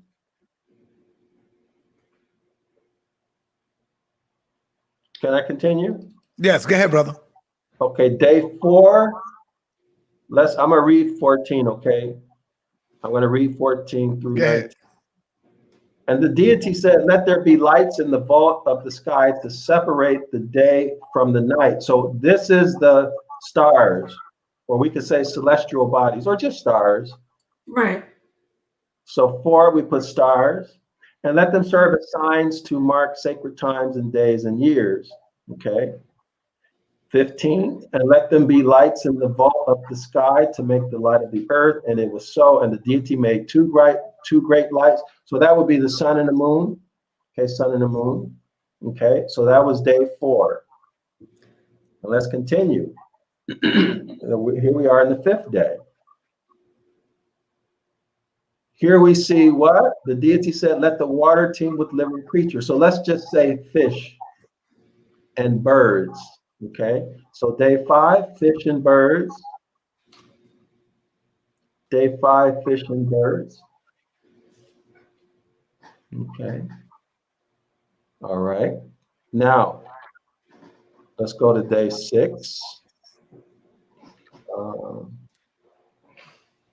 trying to find day 6. That was day 5. Okay, so let's look at verse 26. Okay. It says, and then the deity said, let us make mankind in our image, in our likeness, right? Hermaphrodite, so that they may rule over, notice this, they may rule. We're going to come back to this, over the fish in the sea and the birds in the sky, over the livestock. This is another key word, rule over the livestock. This would be Goyim. Okay, this would be us. the natural creatures. But I'm going to bring that out. I'm just saying, usually I don't present it like that, but for the sake of time, I want to get it out. Okay, over the livestock, this is how they consider us, the natural people, livestock, right? Chattel, slavery, and all the wild animals. It continues. And over all creatures that move along the ground, okay? 27, and the deity created mankind in his own image. This is your hermaphrodite, okay? In the image of the deity, he created them. They're created at the same time. Please make a note of that. Male and female created at the same time, okay? Created at the same time. And then the deity blessed them. Notice this blessing. The deity blessed them and said to them, be fruitful and increase in number, fill the earth, key word, subdue.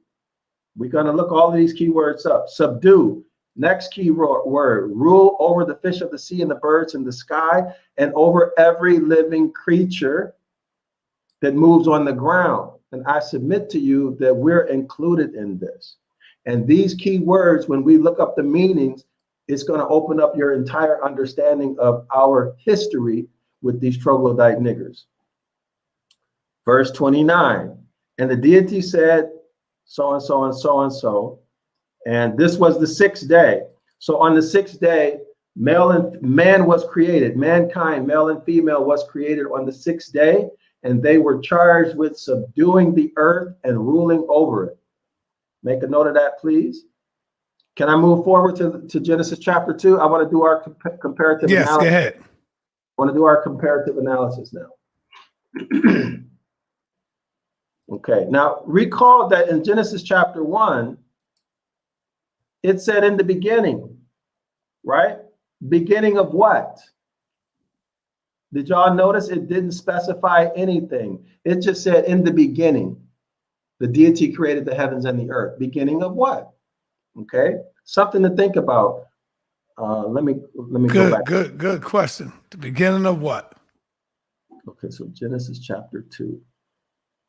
Now let's look at Genesis chapter 2. Okay, here we are. Can y'all see verse 2? Everybody see my screen? Genesis chapter 2? Yes. Yeah. Yes. Notice this. Notice this. Thus, now let me state this first. The original writings, there was no chapter and verse. Okay, that was added later. Okay, allegedly to help with reading. I'll start with chapter 2, verse 1. Thus the heavens and the earth were completed in all their vast array. Verse 2. By the 7th day had finished the work he had been doing. On the 7th day, he rested from all his work. So what's the 7th day called, y'all? The Shabbat. Sabbath. The Shabbat is the 7th creative day.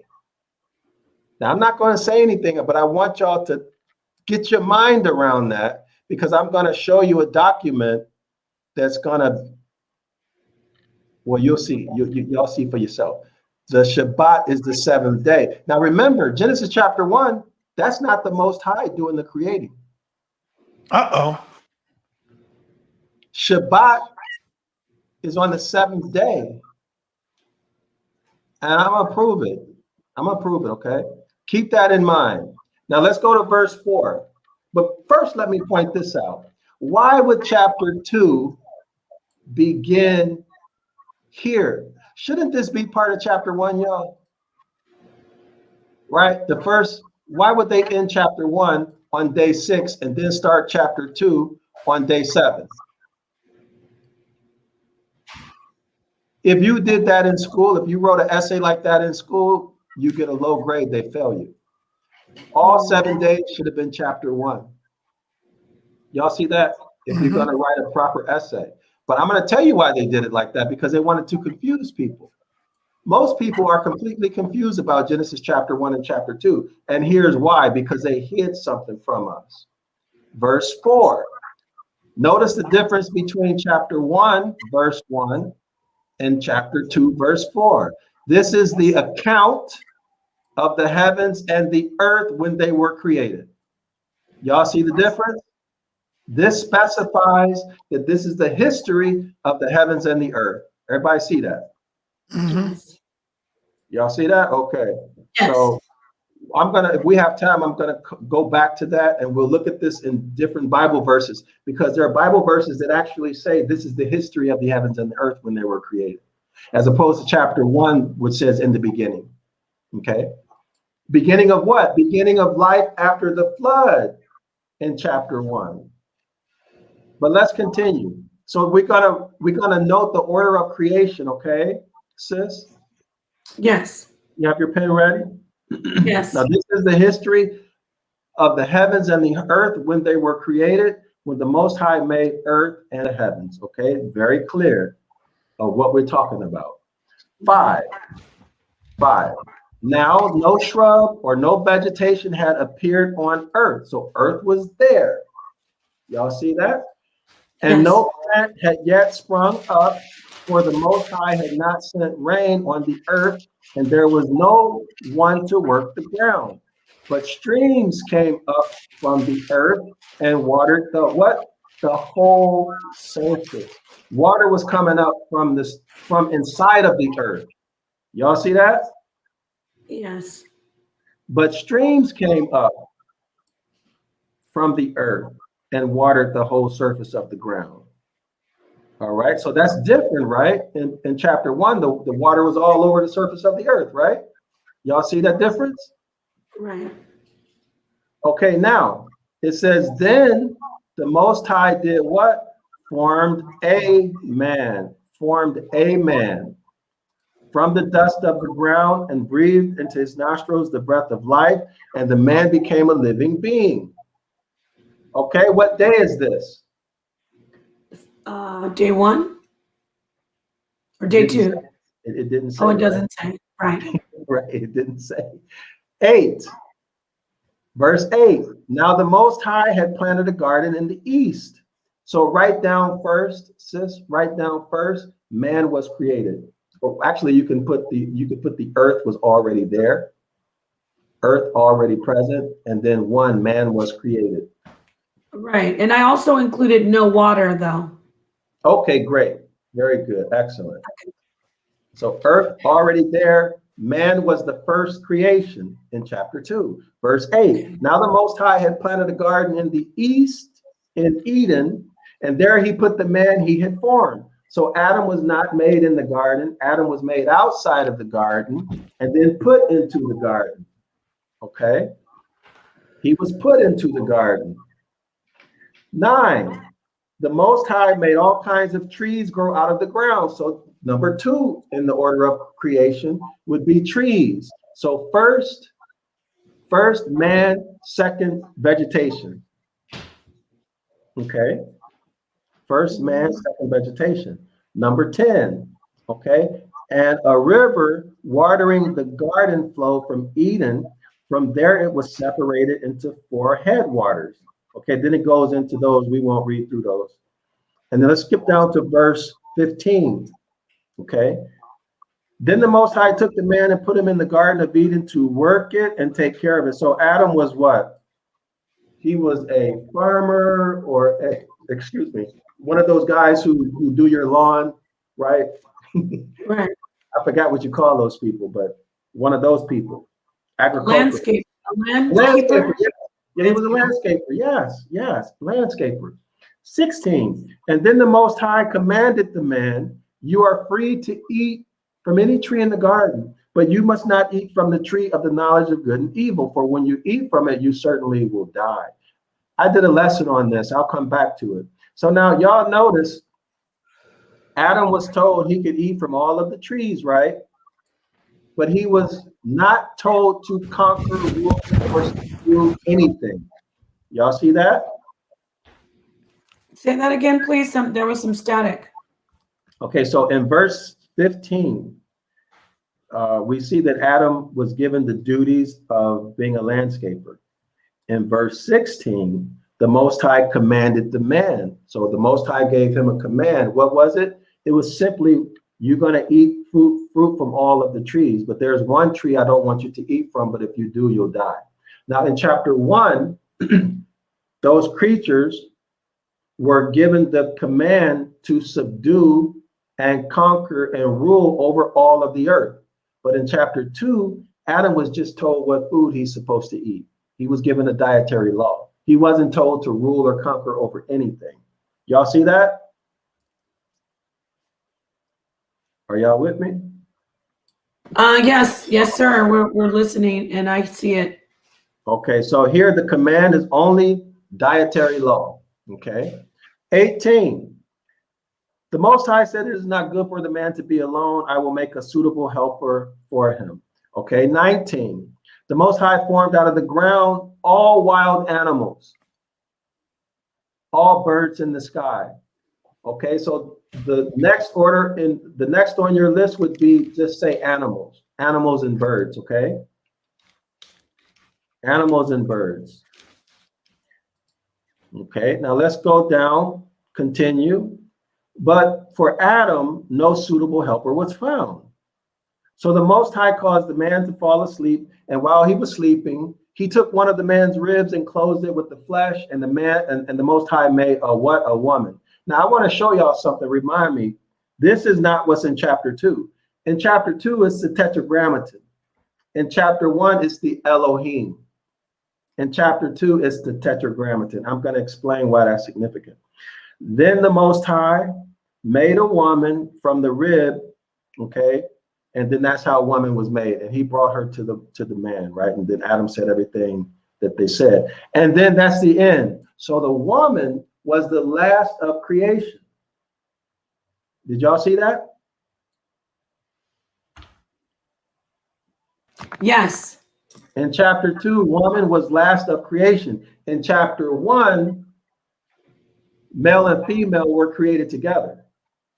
Did y'all catch? So can you go over your list that you have and compare? Good point, brother. You bringing it out. I like that. They was created together. You're right. Well, I can go from the top. You discussed the hermaphrodite. And Genesis, that was 1:26. So that's what I wrote down. But day 1, there was light. Day 2, the vault, the atmosphere, the vault between the waters. Do you want me to go back and like from one list to the other like that? Oh, however you want to do it. It's okay. It's okay. I found the document. I'll pull it up. I'll pull it up on screen, and that way everybody can see it. You mean all my writing, all my work was for nothing? I'm just kidding. I'm just teasing you. I'm joking. I'm absolutely joking. I need this for my own notes, so this was very helpful. Anyway. Yeah. So what we're dealing with, y'all, is a big scam that has been put over on our people. Okay, it's a big scam that's been put over on our people. And okay, I hope, let me see. I think I'm able to pull it up now. Great. I hope this is it. I haven't looked at this in years. Oh, okay, can y'all see that? Not yet. Now it's coming. Here it is. Oh, yes. Okay. So order of creation, Genesis chapter 1 and Genesis chapter 2. So on day 1, there was light. Now in chapter 2, there's no days of creation. Okay. Did y'all notice that? So how can there be a Shabbat? There's no days of creation in chapter 2. There was none. Creative days was in chapter 1. Okay, so first, light. Day 1, light. Day 2, firmament. Day 3, dry land. We're going to do our analysis. Hold on, I got to go back to the document. Day 4, vegetation. Day 5, stars. Day 6, sun and moon. Day 7, sea creatures and birds. Day 8, cattle and insects. Day 9, male and female. Now let's go to chapter 2 and compare. First significant point, there was no day. Earth and water were already present. First in the order of creation was man. Second, the Most High planted the Garden of Eden and vegetation. So first man was created, then vegetation was created. Third, cattle and birds were created. And then the crowning achievement of all of the Most High's creation was our beautiful woman, the beautiful, richly melanated woman. This is the crowning achievement of creation, the pinnacle of creation. Y'all see that? No creative day. Now, let's compare it to chapter 1. Male and female were created on the 9th creative day. Last. Y'all see that? Male and female were created last. But in chapter 2, the man was created first. Y'all see that? Yes. In chapter 1, male and female were created together, and they were created last. In chapter 1, the man was created first, and then the woman was created last. So we are talking about two different creatures. Do you all agree with that, or you disagree? Do we disagree with what? With what we see here. In chapter 1, you see that male and female, according to them, or the hermaphrodite, was created last in the creative order. Right. I mean, that's what the text says. So it's clear, right? Yes. Okay. Next, what was created? Vegetation. In chapter 2, vegetation was created next. But what was created on the second? Go back to chapter 1. On day 2, what was created? The firmament. Mm-hmm. See, the orders of creation are out of order. Y'all see that? Cattle and birds were created just before the woman, or right before the woman. Okay? Cattle and birds were created just before the woman. And then in chapter 1, cattle and birds were created also just before the woman. Okay? So we see we're dealing with two separate deities. This in chapter 1, this is the Elohim deity. Okay? Now remember, we saw lowercase gods. Okay? In chapter 2, now let me show y'all so I can prove it, okay? And this is only new to us, y'all. Only new to us. I'm gonna do a screen share of the Enuma Elish. Y'all heard of Enuma Elish? Yes. Well, Genesis chapter 1 is a rewrite of the Enuma Elish. Yeah, we're gonna have to wind it down because I gotta get out of here, gotta go make some runs to Con Ed and all of that. But yeah, we can wind it down, but we can do a part 3, man, on just the creation story alone. That's interesting to me, man. Okay, well, definitely, let's do it. So here's the Enuma Elish.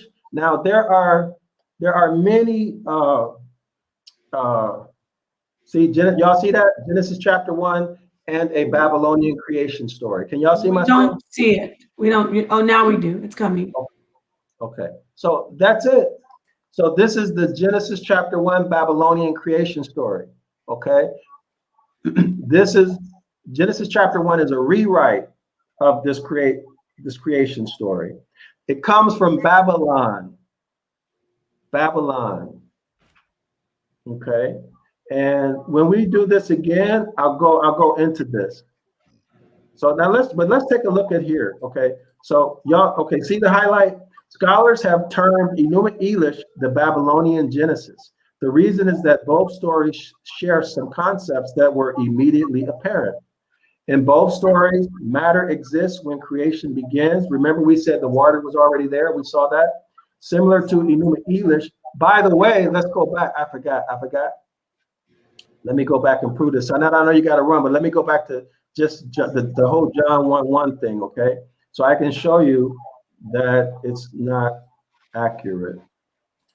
What they said is not John 1. So all right, brother, I'm sorry. I got to make my run. But before I go, I would like to bring in one caller. He would like to ask a question, and then we're gonna set up something for next week sometime. We'll get it in. Okay. Great. So peace and black power family. Let the world know, let the people know who are you, what's your name, where you calling from. Peace, family. This is Amin Ra McCarthy. Hold on, Amin Ra. Hold on, Amin Ra. Let me get you on the speaker. Okay, now you on the speaker. Peace and black power family. What's your name, where you calling from? Peace and black power. This is Amin Ra McCarthy. Okay. I want to say peace to the sister, peace to the sister in the power, peace to the side in the chat, and peace to the brother. I didn't catch your name because I'm not looking at the thing right now. Okay. But I want to say, first of all, thanks for your information and I respect your education in the linguistics and all of that. But as a scholar of the Bible myself, I am a pastor.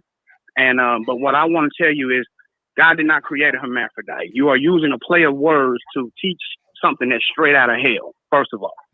Second of all, if we want to say God, when he says he created male and female, then he created them, them has never been used as a term for one being. Okay? Them is two physical things, two tangible things. When you use the word them, if it would have been a hermaphrodite, he would have just said it, or he would have said he or her. But he said them. That is two people. The next thing before you go is the Bible is not as chronologic as you're trying to make it seem. Because just like when you look at Matthew and Luke, they have several of the same accounts in two different books that were written different times. And so those chapters are not necessarily chronologic, brother. God created man. Then he created the woman. Okay? He did not create a hermaphrodite. And what that's doing is further demasculating our men and making that type of lifestyle okay. And it's not. Now, McCarthy, Amin Ra McCarthy, you said that God did not create a how you say it? Hermaphrodite. A hermaphrodite. But doesn't it say in the book of John that God created everything on the planet? He created every living creature, everything that exists today? I understand your point, Todd, but I'm talking about in the creation story. And okay. In this creation story right here, and that's what we're focusing on. When God created man, he created man. And when he said them, he's talking about two beings. There is no way he can tell me that them is one physical being. Not at all. And that might be one spiritual. You can say plural for spiritual. Huh? May I say something, please? So, yeah, go ahead, brother. I can hardly hear you, but go ahead. Okay, so the evidence of this is the Strong's number 853. That direct object marker is not translatable in English. So what happened was that the grammarians added new grammar rules, and then they added the gender, okay, the natural gender, male and female. That should not be there. So what you're talking about, them and it, is not a part of the discussion. You understand me? Secondly, we're talking about two different creators. Chapter 1 is talking about the creation of the troglodyte nigger, classified as a white man, or the hybrid European. Chapter 2 is talking about the Most High's creation of the natural man, which is us. Now, if I had the chance, if I had time, I can go into the personality of the troglodyte nigger that's revealed to us in Genesis chapter 1, but we're gonna have to do that next week, and that'll make it more clear to you. Okay, but this would explain the homosexuality, the lust for homosexuality amongst the troglodyte nigger hybrid, and the worship of the deity. Right. I'm talking about God's creation of man. When God created man, he didn't create a hermaphrodite, brother. He did not create a hermaphrodite. That's not what he made. You're talking Genesis chapter 2, but you come back next week, okay? And then and prepare your list of questions and everything else, and then we'll deal with it because Sanetta has to go. But in the meantime, research the Enuma Elish, the Babylonian creation story, and then also research whether Adam was a hermaphrodite, and then also research the the Lilith story. Okay, and then I appreciate that. I will research that, brother. I appreciate that. But those are also men's interpretations, bro. We coming from the Bible. You don't have to reach out to all these different people's interpretations of what we have. That's where we have to have a personal relationship with the Most High. That's when you can decipher stuff that's out of hell and stuff that's real. That's the only way you can do that. So I would hope that you have that relationship as well. And that's why I'm coming to you so passionate, brother, because this is fodder. This is fodder for the stuff that we're going through right now, brother. And it's just not right. But you do realize I'll research what you're looking at. But you do realize that Genesis chapter 1 is a translation, correct? And so as a translation. Yeah, I understand. I understand because I have a personal relationship. Yes, I very much understand. And all those days that you were talking about that the water was already here, I can explain that to you. And I don't have a linguistics degree. I have a relationship. So I can explain that to you whenever you want to rap with me about it, because I want to make sure the people get the real and not some interpretation, especially not nothing that's going to demasculize our people. There's a link there. I'm going to put a link in the chat. Well, sign up for my YouTube, subscribe to my YouTube channel, and then I'll also try to put a link in this. Yes, chat. let's put my brother link up in the chat, y'all. Let's put his link. Hey, McCarthy, thank you, my brother. And I think y'all need to have. Hey, I'm gonna tell you something, my brother McCarthy. I love the conversation that you two brothers have with respect, and I think that'll be even good. Like when I bring you back on, to have y'all two brothers have a nice dialogue, respectful dialogue. That'll be good. Yeah, thank you. I love that. I love it because I'm all about building each other up. I just want to make sure that the people are being led in the right direction. Yes, sir. Yes, sir. And thank you for the love and the support too, my brother. Appreciate that. Oh, every day, every time I log in, brother. Yes, sir. Thank you. Yeah, peace, brother. No problem. Peace and power. Peace. All right. Shalom. Hey, my brother, shout out your website. All right, we got it on the screen right now. We see it. That's how y'all can find more information out about this brother. Powerful, man. I just got to say powerful. I got to go and I'm going to look over this video and I'm going to get my notes together. I love it, man. I got some fire for Tazari Hawk Ash right now tonight. And I just got to see him squirm up out of this, man. Hey, Sanetta, could you please ask the audience to subscribe to my YouTube channel, please? Yes. What is your YouTube channel again? Zion Law School. There you go, family. Let's subscribe. Hey, my brother Max Bird, I need you to get that link of the brother's channel so we can throw it in there and let the people see it, and they can click onto it and subscribe. Let's get this message. I think Zion Lex will agree with you. I think Zion is more closer to your teaching than the other Israelites that's out there. No, you know who's closer to him also? Mighty Hebrew? Mighty Hebrew. I knew it. Yeah, Mighty Hebrew is too. I think Mighty gonna like this. He gonna like this. I agree with the hermaphrodite part as far as the original people, and so does he. So it should be interesting to see you. Hold up, Nepal. You agree that Adam was a hermaphrodite? Well, not Adam. I didn't say Adam. Which one you said? The troglodyte nigger. Yeah, the troglodyte nigger. Well, I don't know. I don't call him troglodyte. I have to learn more from you, doctor.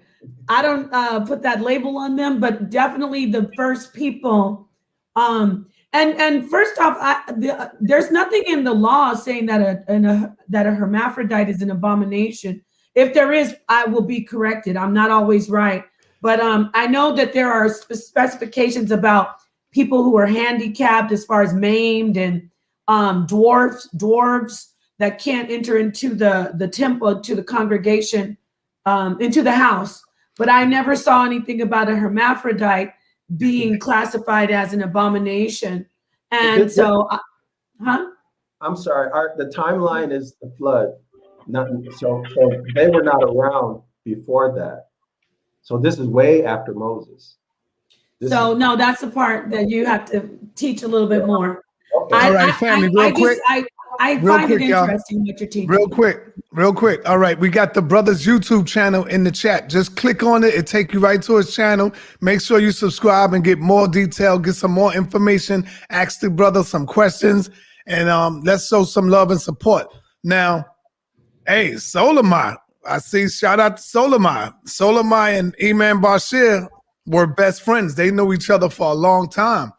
And Solamai came out and told me a minute ago that, about hermaphrodites and stuff.